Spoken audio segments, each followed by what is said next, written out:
Y ahora sí. Ya nos dan las curvas de indiferencia y la línea del presupuesto. Si recuerdan, la línea del presupuesto siempre va a ser una línea recta y las curvas de indiferencia siempre van a ser unas 3 o 4, depende del ejercicio. Las curvas de indiferencia nos mostraban las preferencias que tienen los consumidores respecto a algún producto. Y la que nos interesaba era siempre esta, ¿no? Estas tres aquí y obsoletas, la que nos interesaba era esta. Ahora nos están pidiendo encontrar el equilibrio. El equilibrio lo vamos a encontrar trazando la línea del presupuesto, ¿ya? En este caso es esta, y ahí donde choca con cualquiera de las líneas, puede ser en la primera, en la segunda, en la tercera o en la cuarta, ahí donde choque con la línea vamos a obtener un punto. Y ahí es donde vamos a tener nuestro equilibrio, ¿ya? En este caso pareciera que marca 2 puntos, ¿no? Pero en realidad marca solamente aquí, en la letra E, porque aquí ya se pasa por unos cuantos milímetros, pero ahí exactamente donde marque y choque con la curva de indiferencia, ese es nuestro equilibrio. Vamos a ir haciendo este ejercicio, léanlo, igual es de análisis, y vamos a hacer el 22. A ver, tengo aquí.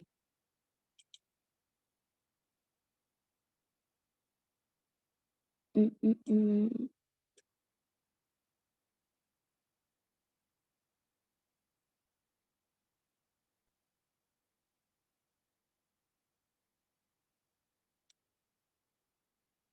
¿Qué nos dice este ejercicio? Exprese matemáticamente la condición para el equilibrio del consumidor dada por el enfoque de las curvas de indiferencia. En los ejercicios que nos digan exprese matemáticamente, tenemos que recordar las ecuaciones con las que estamos trabajando en esa unidad. En este caso, vamos a estar viendo lo que es la tasa marginal de sustitución. En el inciso A, eh, si, si recordamos, la ecuación de la línea del presupuesto es esta. P sub X por Q sub X más PY por QY, igual nos da el ingreso. ¿Ya? En el punto donde está la línea del presupuesto es tangente a una curva de indiferencia. La pendiente absoluta de la curva es igual a la pendiente absoluta de la línea del presupuesto. Esto es lo mismo que esto, ¿ya? La tasa marginal de sustitución es igual a P sub X sobre P sub Y. Esto es lo que nos interesa. Encontrar cuál es la fórmula con la que tenemos que trabajar el ejercicio. Entonces, matemáticamente, esta es la condición para encontrar el equilibrio del consumidor. En el inciso B nos dice, demuestra que sí existe una medida cardinal de la utilidad.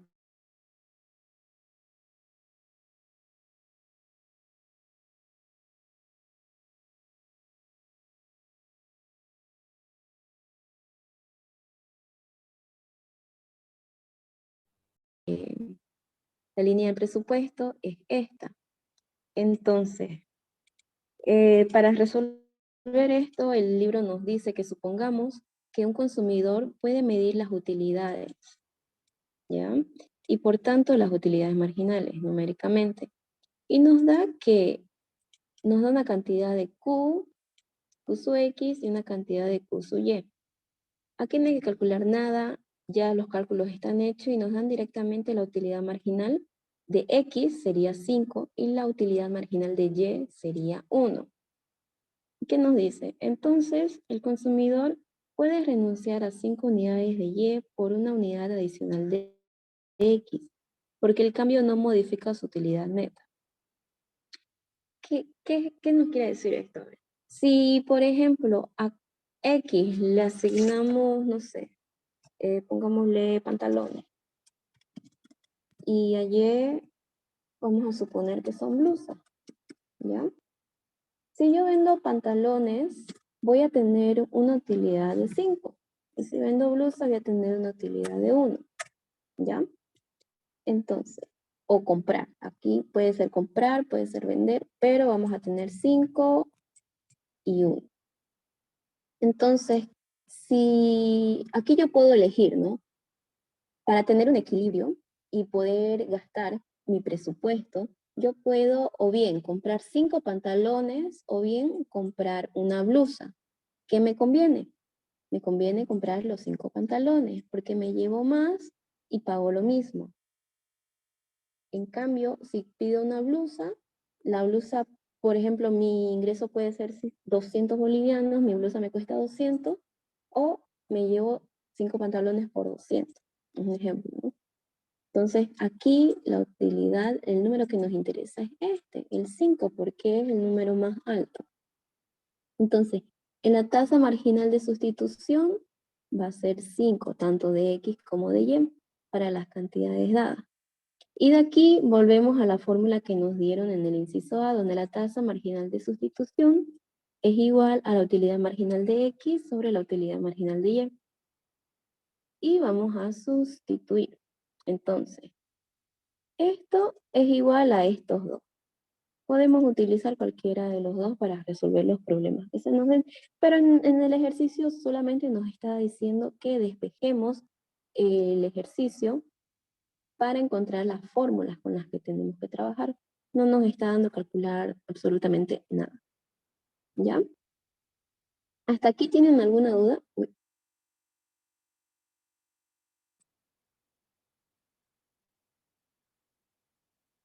encontramos una fórmula. Buenas tardes. Disculpa una pregunta. ¿En qué ejercicio está el Este, libro? ¿En qué página?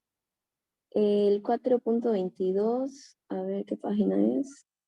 Página 97.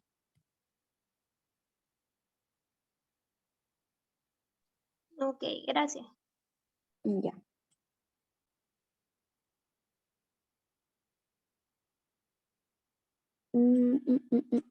Ya. A ver, después, ahí quedaría el ejercicio.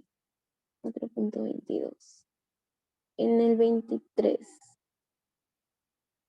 que nos dice, dibuje un diagrama que muestre, tan, tan, tan.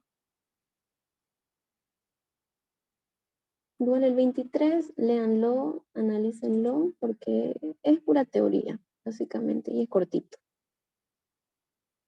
En lo que es intercambio también es pura teoría, es súper cortito y es más análisis.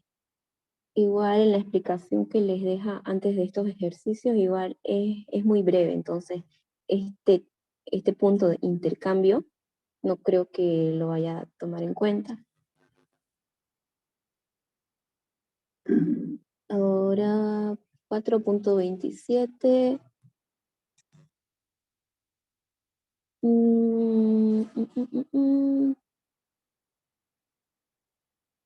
Ah, ya, este sigue siendo de intercambio.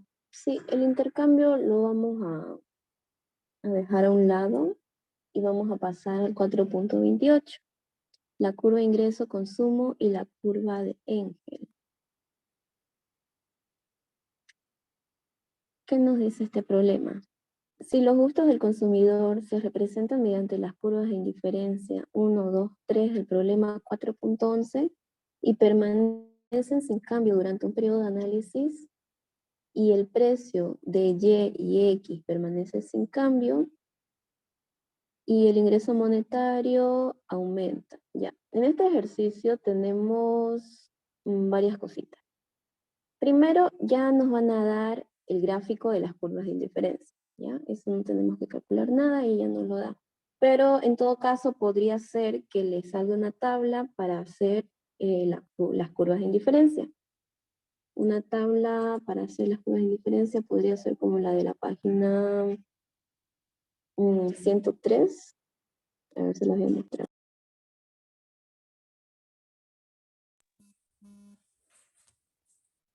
Voy a compartir la pantalla completa. Ya.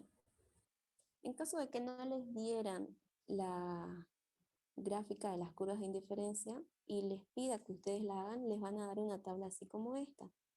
en la que ustedes solamente tienen que unir los puntos donde corresponden.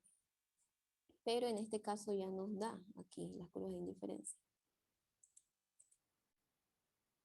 Luego nos dice que el precio permanece constante. El precio de Y y el precio de X va a ser 1, este 1 va a ser de Y y este 2 va a ser de X.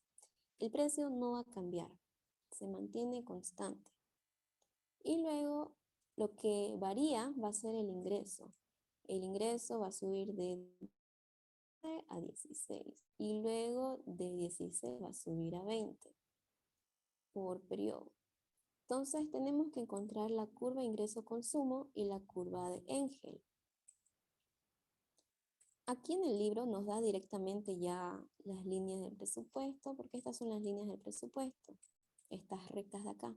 ¿Y cómo encontramos esas líneas? Porque en sí lo que nos daba que era las curvas de indiferencia, estas tres.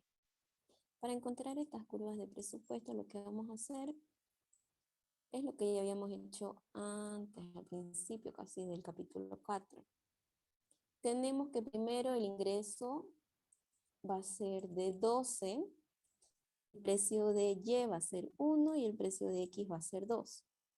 Esta es la fórmula de la línea del presupuesto y simplemente resolvemos. El ingreso es 12, 12 y el precio de X es 2. Resolvemos y nos da 6. Aquí ya tenemos un punto. Lo mismo con el otro. Aquí 12, el precio de Y es 1, resolvemos y es 12. Entonces aquí ya tenemos una línea. Por eso está marcadito del mismo color.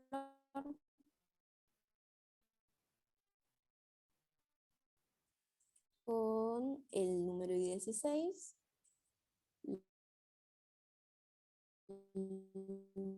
Simplemente reemplazamos en la fórmula 16 sobre que van a ser es de 16 a 20. Aquí el ingreso va a ser 20 sobre 2 y 20 sobre 1. Tenemos otro punto, otra línea. Si se dan cuenta, lo único que varía es el ingreso, el precio se mantiene constante. Es por eso que, a ver, ¿dónde está? Aquí. Aquí vamos a tener, vamos a hacer las líneas de presupuesto, que sería la primera, sería, ay, perdón, la primera línea es esta, ¿no? La de 12. 12 y 6. La segunda línea es 16 y 8. Y la tercera línea, de 20 y 10. Esos son los puntos que acabamos de calcular con la fórmula de restricción, línea de presupuesto, perdón. Una vez ya tenemos eso, lo que tenemos que hacer es encontrar el punto en el que choca con las líneas de indiferencia. Esta, por ejemplo, va a chocar aquí. Y ahí ya tenemos un punto. La segunda línea